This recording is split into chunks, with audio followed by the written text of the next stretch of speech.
Hello, everybody. Welcome to another IPC Partners Journal Club. Wherever you are in the world today, happy Wednesday. Had to think then.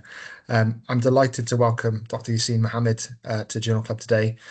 Yaseen is the Director of Infection Prevention Control at Bradford Teaching Hospitals in the north of England. And today going to be talking to us about CLABSI, and the project is to reduce the rate of central line associated bloodstream infections in ICU patients to a target of 0. So yeah, we're delighted to hear Yaseen speak. But just before we do, if you're new to IPC Partners Journal Club, we just talk about the things that we're trying to do via IPC Partner Journal Club. And there's lots of them, but ultimately we try and bring a topical insight into an IPC published paper, something that's new, something that brings a bit of insight to the area. And we do this on a range of different topics, from the environment to hand hygiene to catheter care to CLABSI. So delighted to hear Yaseen talking about line infections today. We ultimately wanted to generate discussion, so we'd love to hear your thoughts and experiences. If you'd like to use the chat to share any experience, and if you'd like to use the Q&A box for any questions, we'll make sure that there's plenty of discussion at the end. Lots of other things in there to consider as well. We'd like to build confidence for independent study and research, and we'd love people to take this initiative and impose it in their own organisations.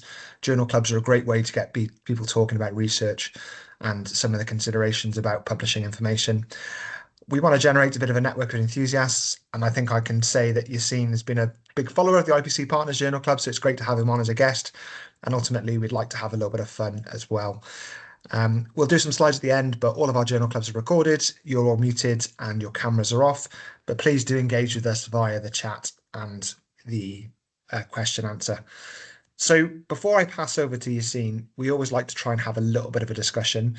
And we just thought we'd talk a little about, Yaseen, about the lack of maybe the surveillance around these types of infections in the UK and how that can be, really different in other parts of the world. And you were sharing some of your experiences previously about how that differs in other countries. But yeah, what were your thoughts on, the different approaches to surveillance around these types of infections?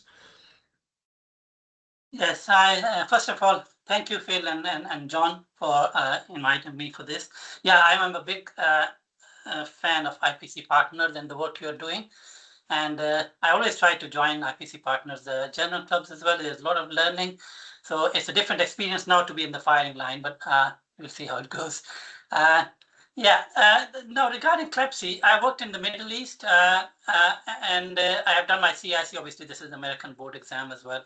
So a lot of my experience has been American system or in Middle East as well. A lot of hospitals are accredited by JCI, which is Joint Commission International, the American one.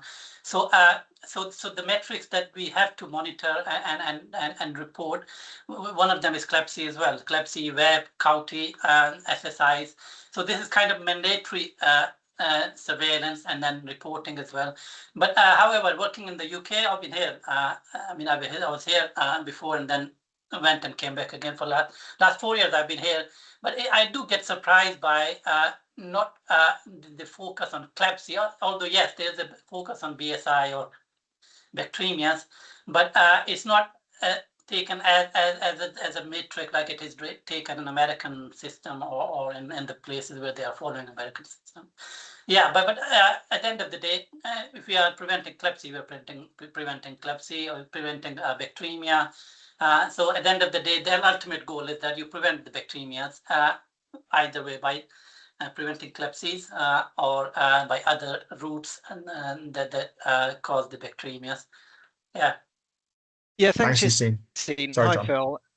Yeah, I mean, I've worked in the US healthcare system in a couple of different networks, and one of the first questions you get asked over there is, what's your CLABSI rate? What's your CORTI rate? What's your VAT rate? What's your HAP rate?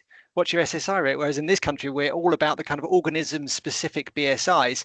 How can that be? It's fundamentally the same patient care environment, and yet we're using such different indicators of quality. I think it's quite a conundrum. I don't have an answer, but it's an observation. Thanks, John. This is Thanks, true. Yaseen. Yeah, absolutely true. I was, as I said, we were JCI accredited. Every 3 years we had to be reaccredited, and the assessors used to come, and I used to present the report. And as you said, John, the first question always was, okay, show us your CLABSI or COUTI and WEP rates, and that's how the questions would start. This was the first question always: show us your CLABSI rate. That's interesting. Well, maybe this will be the start of a change in policy in this country. Yaseen, I'm going to stop sharing my slides now, and I'm going to welcome you to start sharing yours. We'll just double check that they're shared, and then we'll hand over to you.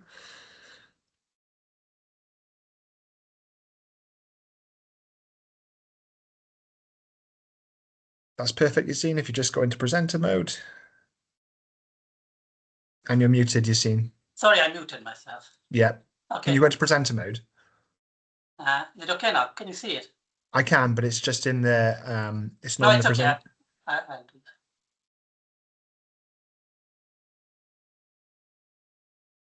that. I think that should be perfect.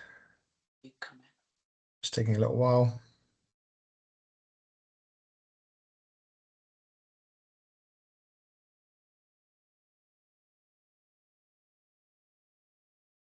Not yet? No, still a blank screen. Where is it? Let me stop sharing and share again. Okay, thank you.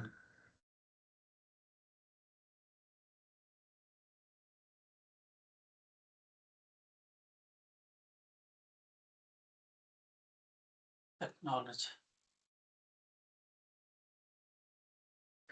Just while Yaseen is working through that, for people who've joined a little bit later, please use the chat to share any experiences that you might have around this topic. And if you have questions for Yaseen on his work or the paper that he's going to present today, we'd love you to use the Q&A box. How's it now? Perfect. Yes, over to you, Yaseen. Thank you. Thank you. Thank you. Okay. So first of all, why I chose this paper to present. Obviously, I had a choice. So I was given actually a choice to either talk about any paper or my own papers, and then we had to choose between which one. So John helped me as well. So this is the reason I chose this paper. CLABSI obviously is a very important metric in healthcare-associated infections. It can result in increased mortality, morbidity, hospital length of stay, and costs, which is obviously the reason we need to prevent them. They are ubiquitous in ICUs. I think that everywhere when you have even patients in the ICU, they ought to have central lines. And this project that I'm talking about, this demonstrates a real-world quality improvement methodology. So it's something that when we talk about this, you understand why I'm talking about this, that this is a real world thing, and we can see how we did come to an ultimate goal that we wanted to achieve. And I love talking about CLABSI prevention. That's simple. And now some show off time. Now, why I said I love talking about CLABSI, the first award that you're looking on the top is we had a conference in Riyadh where we presented a poster, and then they said, okay, somebody from BMJ was there, and they said, okay, whoever will publish this paper, the posters, the first one will get a prize. So I was the first one who published it, and the next year's conference, they awarded me the certificate. And the second one at the bottom is the Best Abstract Presenter Award, which was in Dubai. And this was a similar project in oncology unit, and we again achieved 0 in that one as well. So that's why I really love talking about CLABSI as well. So that was just a bit of show of time. Now, what was the problem? Why we wanted to bring the CLABSI down? So our CLABSI rate was 2 per 1,000 line days.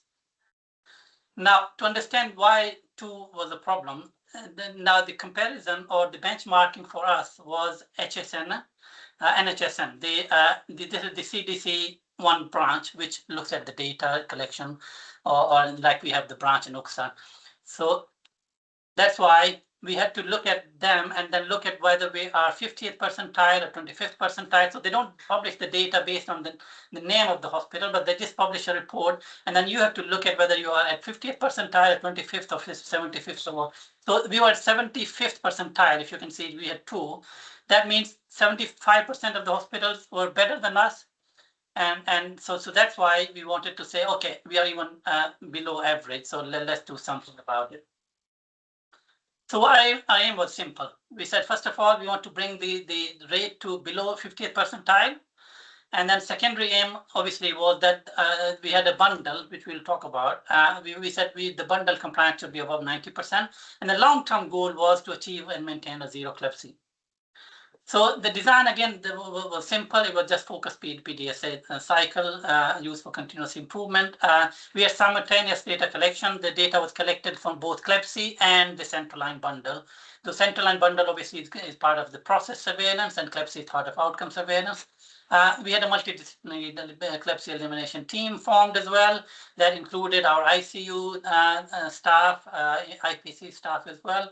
The regular feedback was given to them on the rates and bundle compliance and everything. Now, this is the criteria that is usually used for CLABSI and the NHSN criteria. So the first one is very simple, that if you have any blood culture positive and the organism is recognized pathogen, and the cultured organism is not from any other site or part of any other site as well, there's no wound or UTI or something, then it's just simple CLABSI if they have a central line as well. And the second criteria is for skin contaminant. So if the organism is not recognized pathogen but skin contaminant, in that case we need to have two cultures on separate occasions within 48 hours, obviously, and then the symptoms: fever, chills, hypotension. And then the rate was very simple. Then the CLABSI numbers were divided by central line days and then multiplied by 1,000. So the rate usually is expressed as CLABSI per 1,000 line days. The bundle, now the bundle, if anybody knows, IHI have different bundles. They have bundles on central line, they have bundles on SSI, they have bundles on UTI as well. So it is just a bundle, it's a set of evidence-based practices, generally 3 or 5, not too many.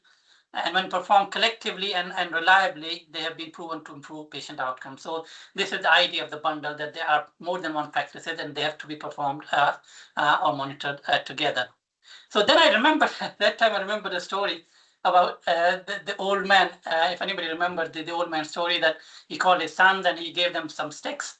So he gave them one stick and then they could easily break it. And then he gave the whole bundle to the boy and he couldn't break it. So the lesson was that one by one, each stick can be broken easily. But if there's a bundle, it's hard to break. So the same idea, some clinicians would know that as well. You have synergic effect as well. So some of the antibiotics work better when they are combined with some other antibiotics. So that's the whole idea of the bundles from IHI.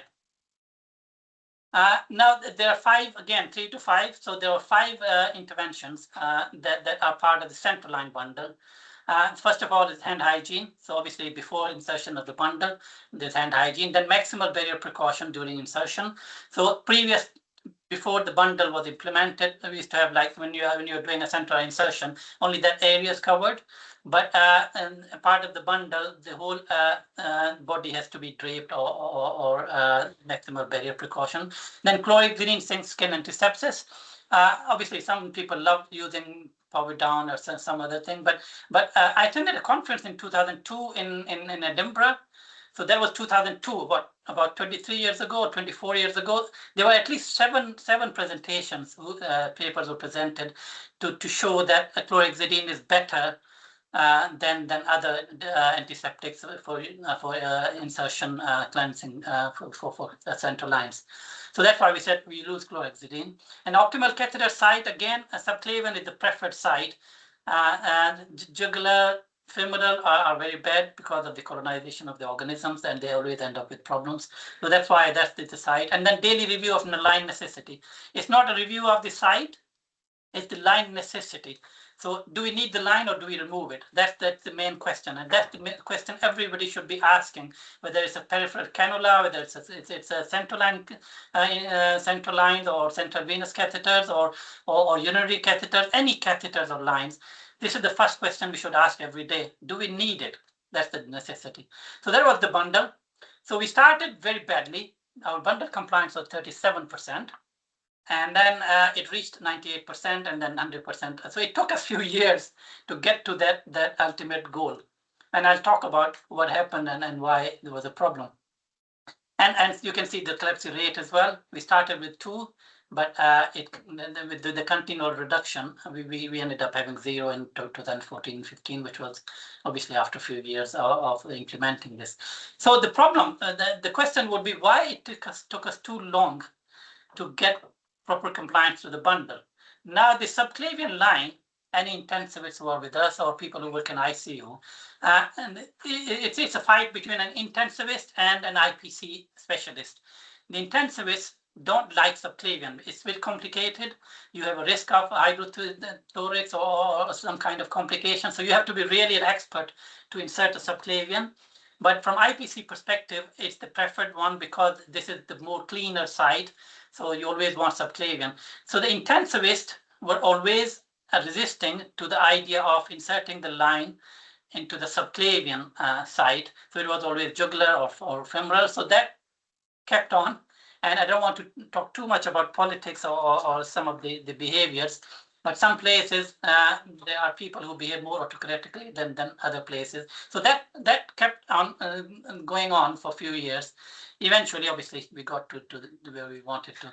So if you see this, it's a kind of an illustration of both of them.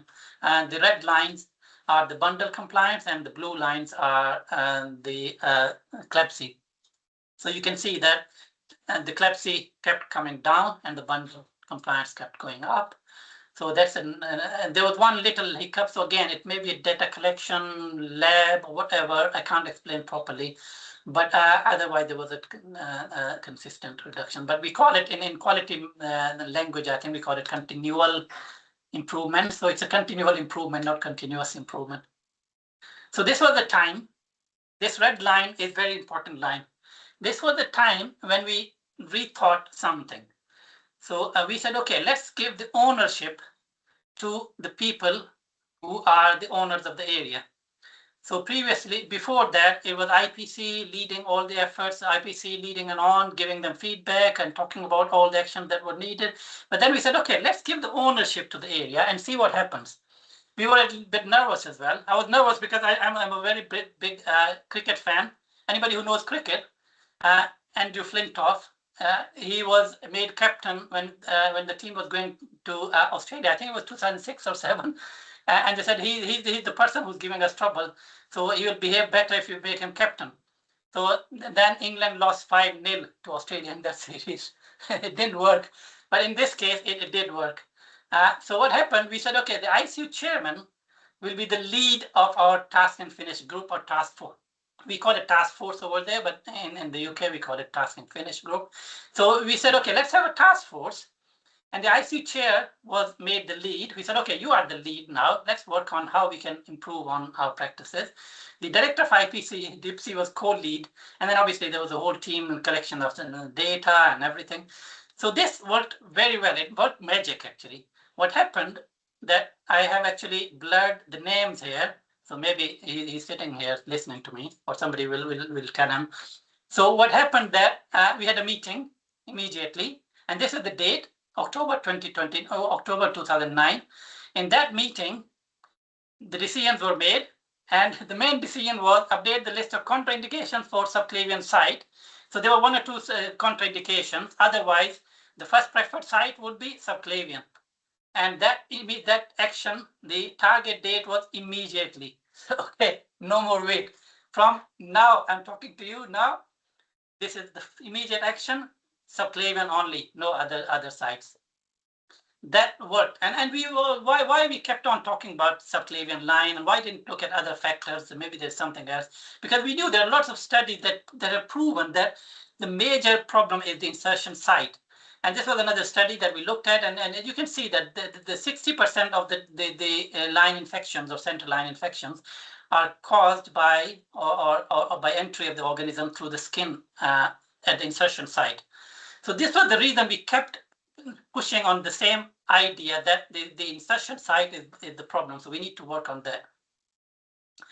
So, but obviously there were some limitations for the study. It was a single center study. Again, only adult ICU patients were included in this. We didn't include pediatric one. This was one adult ICU which we looked at.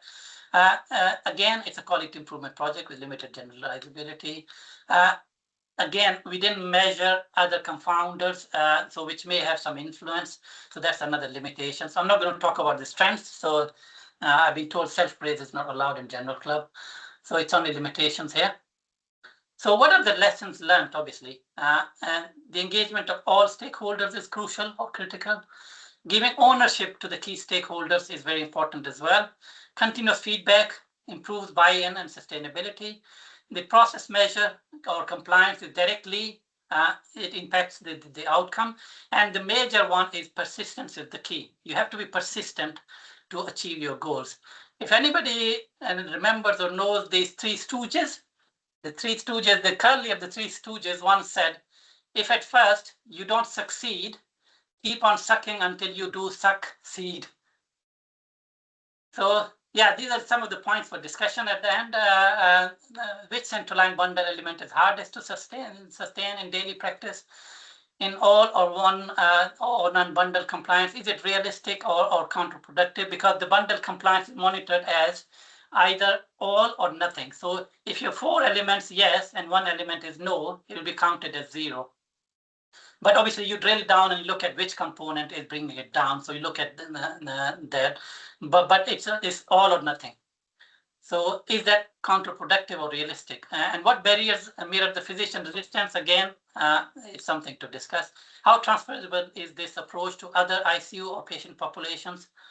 So thank you. And this is my email as well if anybody wants to get in touch. Thank you.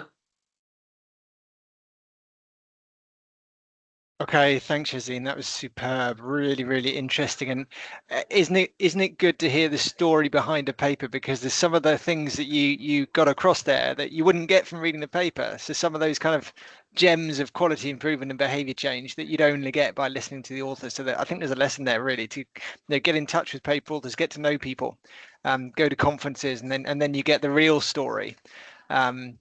I just had a question, just kind of a high level question, really, thinking about almost like the biological plausibility of what you found here. So ICUs around the world, in Saudi Arabia where you were, in London where I am, in America where we talked about, are full of patients who are really sick and have really big risk factors for serious infection. We put in bits of plastic into their arms and every other part of their body, and that's a fundamental risk for infection. Is it biologically plausible to get to and sustain 0 CLABSI in modern healthcare? There you go. There's a high level question for you. Yeah, it's a very high level, maybe above my level. But anyway, yeah, you're right, John, 100%. So that's why the question was, is it sustainable, the 0? So that's very, very hard. These are the risk factors that, like you mentioned, all the lines, the patients, again, immunity levels, they're most of them are immunocompromised as well. So it is very, very hard. But it has shown us that if you really are committed and you work together, it is achievable. But don't be disappointed if you off and on you have some CLABSIs coming up. So it's not only this one. Like I showed you one photo where in Dubai where I presented the abstract, and that's where I showed the award and everything. So we did have the similar project in oncology as well. And there as well, we achieved 0, but not for a long time. So this was something we achieved for 6 months. And then we started having the CLABSIs as well. So yeah, I agree 100%. It's very, very hard. It is something really magical. But you have to keep in mind that there are some factors which are not always in your control. So there are patient factors, there are care factors. So you can control the care factors, but sometimes the patient factors are not controllable. So yeah, but there's no harm in trying. Thanks, Yaseen. Just encourage people to use the Q&A for any questions that they might have for Yaseen. I was really interested in the work that you explained about the bundle and the compliance with the bundle, and how you started with that kind of low compliance and then you got up to a really, great level of compliance. Is there anything you can share about what drove that increase in bundle compliance, and was there anything that worked particularly well? You're putting me in trouble, Phil. I already mentioned the main factor was that the intensivists were resisting to put the lines in the subclavian site. Mm-hmm. So one of the elements of the bundle was that the lines should be put in the subclavian line as a preferred one. So but that resistance became a support when we gave the ownership to them. We said, okay, you are the owner of the process. You are the owner of the patients who are there. So let's see how you can reduce the CLABSI, or how you can improve the bundle compliance. And that's what worked as magic. So immediately in the first meeting, there was instruction that, okay, all the junior doctors, all the doctors in the ICU, because he was the chairman and he was the lead of the task and finish group. So the instruction was, okay, unless it's really contraindicated or there's a big problem, the first choice always will be subclavian. So as I said, the bundle compliance is monitored based on all or nothing. So in one of the graphs which I showed you, the bundle compliance problem was that subclavian site. So if you see optimal catheter site, that was the one that was putting everything down. So once we improved on that, the whole compliance came up automatically. That makes perfect sense. And you did touch upon it. I was wondering more about how you sustained that really high. You talked about the ownership was the big change, which drove it. But was there anything that helped you sustain that really high level of compliance? Yeah, it was continuous monitoring. Okay. The bundle was monitored, it kind of live, you can say. Every day, the forms were filled every day on insertion for all the patients. So the form was filled as live as when the line was being inserted. So there were staff who were trained on monitoring the insertion. So they would monitor the insertion site, and the whole process was monitored at that time. So it was kind of live monitoring as well, and that keeps people on the toes as well. So they know that somebody is watching you every time you're inserting the line. The other part that I did not mention is that there are two parts of the bundle. There's insertion bundle and there's a maintenance bundle. So we were struggling with the insertion part already. So if we were to say, okay, our insertion bundle is 100% compliant, but our rates are not coming down, then we would think of the maintenance bundle or maintenance part of the bundle. So we didn't go that far. We just kept looking at the insertion part and say, if we improve on this and then it doesn't work, then we'll go to the maintenance part. But yeah, that's why A, ownership, B, the whole team was involved in it, and then there was continuous monitoring. Okay, I really like the idea, Yaseen, of putting the troublemaker in charge and therefore them taking charge of the process. I'm a big cricket fan too, so Andrew Flintoff as the troublemaker in the Ashes who didn't quite work out makes complete sense. Although I would say you can't really learn anything from a 5-0 loss in Australia by England, because that always happens regardless of who's in charge. But the point I'm coming to is, I mean, that sounds like a really powerful strategy, actually, putting the troublemaker in charge. I guess we could probably frame it more positively, something about, allowing ward level staff to co-develop solutions. But that sounds like a really powerful strategy that could presumably be used in all aspects of our service, not just around CLABSI. No, that's the lesson. And one of the reasons I chose this paper as well. These are life lessons. No, but in case of Andrew Flintoff, it didn't work well. It worked the other way around. So they lost the series. So that's why I said I was nervous when we were thinking about this, that it may backfire, but it was positive. But in case of Andrew Flintoff, it didn't work well. It went the other way around. I guess if I can follow up with that, I suppose the potential risk or cost of sort of devolving that solution finding approach to a ward level team is that it may go in a direction that you wouldn't necessarily choose. So perhaps you have to be slightly comfortable with the idea of whatever the intervention is moving in a slightly different direction, but accepting that so that we get high compliance and the ultimate end is met. This is a very good point, John. I agree 100%. It has to take you a few years for something not to be working to come to the solution. So it's not the first choice. So I agree with you 100% that it is not always the case that you give the ownership to people and then expect good results. But if you have any issue where there's no other solution and you have tried everything and there's no other solution, that's the time you think this way. So this is out of the box thinking, or the solution, which is not a normal practice and should not be a normal practice. We are paid for something. So I'm paid for prevention of infection. I'm paid for finding the solution and leading on that. So I don't expect other people to lead on everything on IPC. But sometimes, if something is not working, why not go to out of the box solutions? Can agree more. Within healthcare at the moment, there's obviously tremendous pressure to save money and be more sustainable.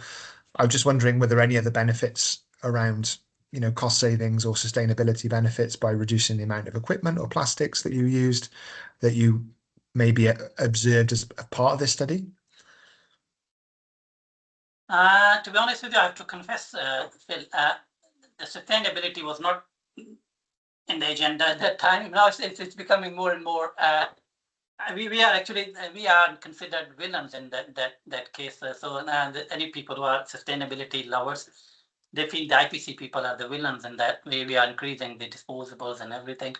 Yeah, but no, we didn't think other more than trying to prevent the CLABSI.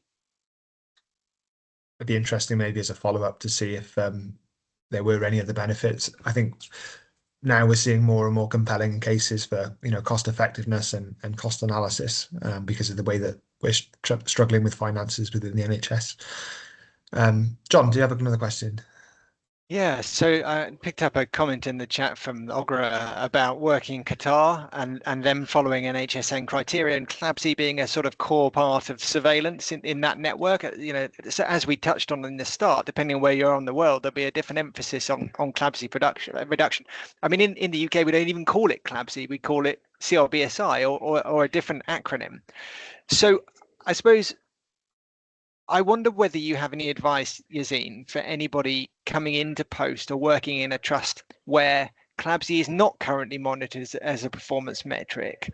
How could you move to a situation where it is and it becomes a useful quality performance metric for the organization?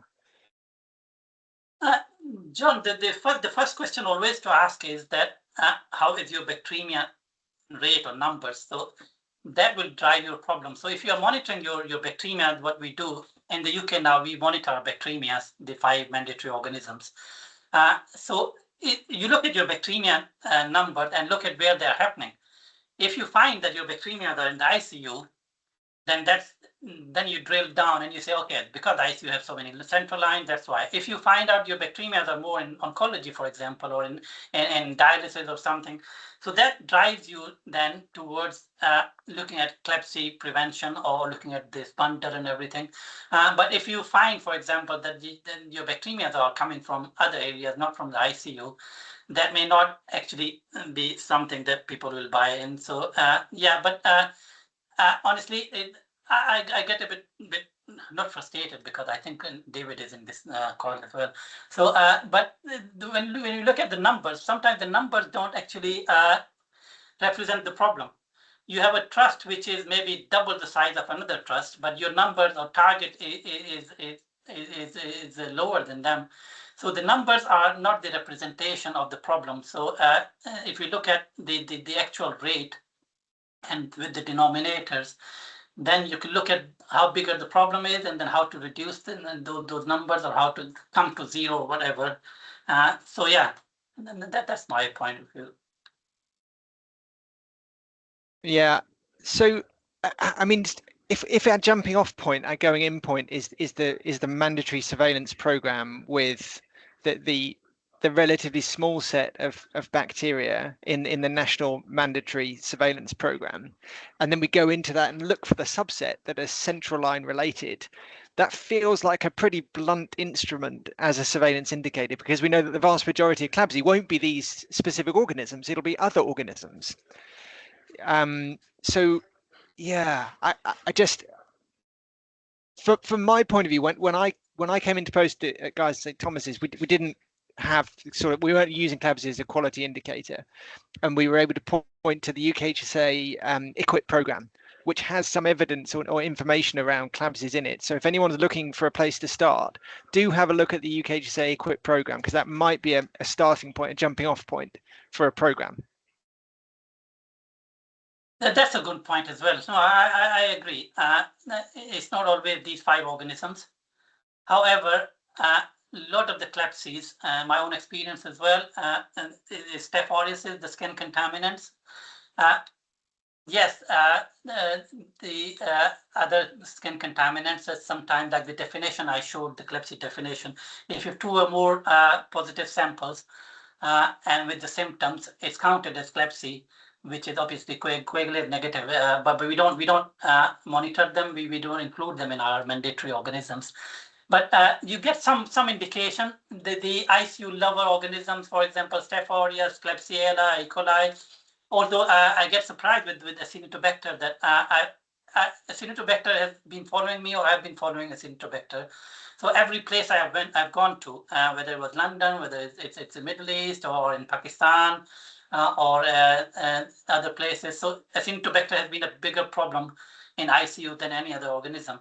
But touch wood again, my hand is on the table. But in Bradford especially, we don't see too many Acinetobacters in the ICU. There was one Acinetobacter last week or 2 weeks ago, and I was very nervous, and I was very strict that we don't want any Acinetobacters there. But otherwise, usually your Staph aureus, your Klebsiellas, your E. coli, you still, if they are on the increase, that is an indication as well. Thanks, Yaseen. Just picking up on a couple of comments in the chat. Ugra is saying that ownership is a very important driver for sustainable improvements. And in my experience, most of IP success stories are tied to local ownership. I don't know if you want to comment on that, Yaseen. There's a smile.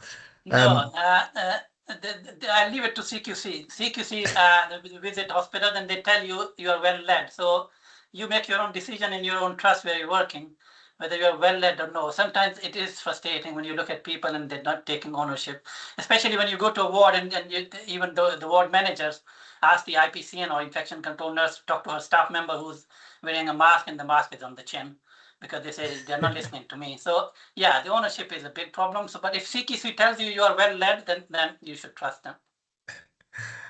Couldn't agree more. There is a comment / question, I guess, from Kirsty saying that some CLABSIs can be a result of patients actually tampering with the device.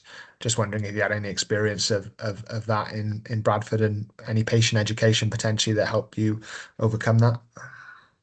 Yeah, it can happen. Obviously, it's a risk factor.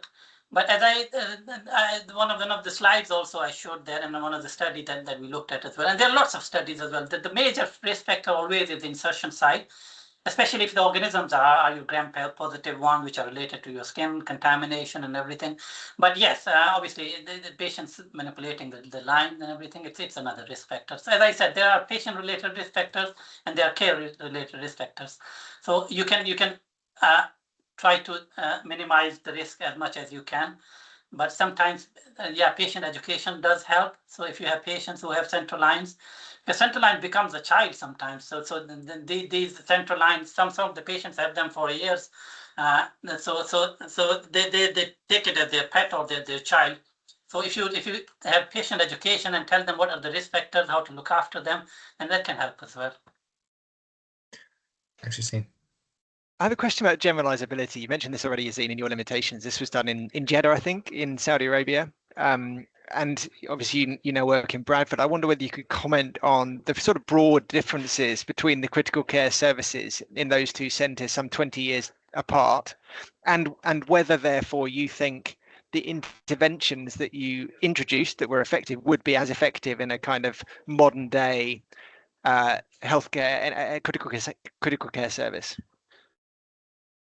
I think they are implementable everywhere, and again, it depends on what modern technologies you have, what kind of central lines you have, what kind of equipment you're using, and everything. So, but these are the basic practices, which are still useful. The evidence is still there, and that's why if you go to IHI website, you still find that they still have these bundles on their website. So yeah, I mean, I'm a big fan of traditional basic IPC principles. Then there are lots of now fancy antimicrobial coated catheters. There are other fancy stuff. But if you still focus on basic IPC practices, I think that is still very, very useful. Okay, one final question, then we'll close. Yaseen, do you think it is possible in this day and age, with everything going on, with the complexity of patient care that we face nowadays, to achieve and sustain zero CLABSI over a long period of time? Hey, that's another one putting me in trouble. So, John, there's a cultural difference as well. So, working in the Middle East, anybody who's working in the Middle East would understand that it's very, very easy sometimes to implement what you want people to practice. I'll give you one example. When the COVID came in, we had something, we called it Right Care Right Now. So the Right Care Right Now was a training, 1 hour, 1 hour theory, 1 hour practical session about PPE, hand hygiene, everything. This was made mandatory in our hospital. So nobody would be allowed to take annual leave until they would do this course or this training. So remember, in the Middle East, most of the people are coming from other countries, and you need to go every year. There's a visa, there's a ticket, there's an extra bonus that you go and see your family. So no one was allowed to visit their family or leave, have 1 day leave even, not 1 day, but a longer leave, until they would attach a certificate, Right Care Right Now training. So I can't imagine you can implement this here. So there are lots of practices. It's easier when one instruction or one order given by the leaders is enough for people to implement that. But sometimes it becomes harder. And I always say that sometimes I feel like we have too many rights here. So that's where sometimes I do struggle implementing what you want to do. A, because of people's behavior. B, because some people don't like it. And C, because of the money. So again, it's a big factor. The money is a big factor as well. We had a hospital there, and we wanted to have a theater, and the only approval was that we want a state-of-the-art new theater. The money, we will think about it later. So that's sometimes all these factors combined. If you give me a challenge and say in your hospital at Bradford, you will have 0 CLABSI for I don't know what longer period, I will say I will try, but I will not promise you. Okay, that's really interesting. So I'm already planning the solution to a mandatory training problem in my head, which is we just lock everybody in the hospital until they've completed their mandatory training. Nobody's allowed to leave unless you're all green with your mandatory training. There we go. How does that sound? Okay, look, Yaseen, fantastic, really great session. Really enjoyed it. Thanks, Phil, for your input as well, and thanks to everybody in the audience who's contributed. It really does make it for us to have the kind of engagement and the questions coming in. Next up, we're really excited to have Dr. Jessica Martin joining us for the next in our Insight webinar series. Jessica is going to be talking to us about how to tackle water hygiene risks in hospitals. The QR code there will take you to the registration page. And as ever, all of the journal clubs and Insight webinars, the live schedule is available on the website. If you click the QR code there, it will take you to the website. And finally, just a reminder that all previous journal clubs and Insight webinars, including this one soon, will be published on our YouTube channel. So do please follow the QR code, take a look, subscribe, and then you'll be notified when a new event is published. So with that, Yaseen, thank you. Phil, thank you. Thank you to the audience. Thanks, Yaseen. And we'll see you all again very soon. Thank you. Bye. Thank you, John. Thank you, Phil. Cheers, Yaseen.